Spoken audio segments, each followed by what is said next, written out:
Welcome, new readers, and quick tips. Well, I was going to continue with the discussion on plugins that I started last time, but we have a whole bunch of new readers that joined over the weekend, so I wanted to take the opportunity to share a few things that came up as a result. More on plugins in the next installment. First and best, welcome to new readers. I do send out a welcome message when you sign up, but when a growth wave like this weekend happens, I want to make sure everybody knows how much I appreciate the trust you place in me by spending your time to read SAT. I hope you find it to be time well spent and beneficial to your Audacity career. The other thing that happened over the weekend was the arrival of quite a few questions from readers. Interestingly, several of them centered around the same fundamental issue. What do I do when Audacity looks weird? This may sound like a funny question, especially if you've been using Audacity for a long time, but it comes from exactly the frame of mind that caused me to start Stuart's Audacity tips. Audacity is a great tool, but especially when you're learning it, it can sometimes throw you by changing the way the interface around the waveform looks. When this happens, you don't see what you're accustomed to seeing, and that's disconcerting. Fortunately, most of the time when this happens, it just means that you may have a tool selected other than the selection tool. Since most of us spend 90% or more of our time working with the selection tool, the other tool's interfaces can look weird. They're just different. But there's a quick way to get back to normal. Hit F1. As one of the tools in the main group that I call the Big Six, the selection tool has an F key shortcut assigned to it. The Big Six are all selectable by F1 through F6 respectively. You can see as I hit the F key, the icons up here change for F1 through F6.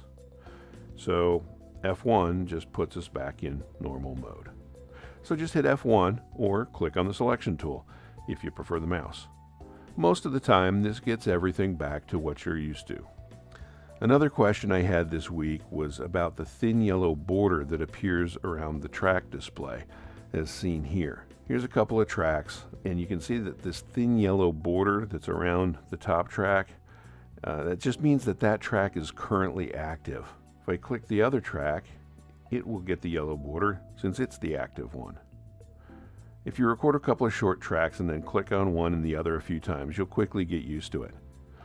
Note, sometimes you might try to perform an action and Audacity will give a message that says a track must be active for that action to be performed.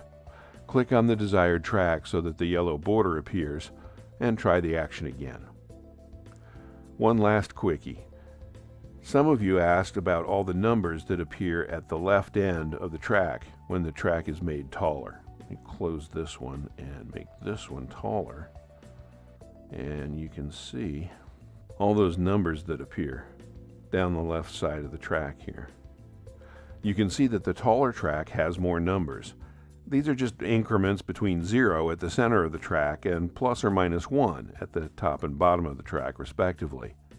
In default view, 0.5 is the only increment displayed between 0 and 1, but with the taller track, more increments can be displayed, so Audacity does that automatically.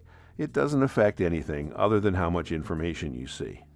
So if we make the track shorter, you can see that 0.5 is the only number that shows on the scale. But if we make it taller, then there's more room for Audacity to show more numbers and more precision in the scale. So 0.5 is in the middle, and we get to see the other tenth increments. Right.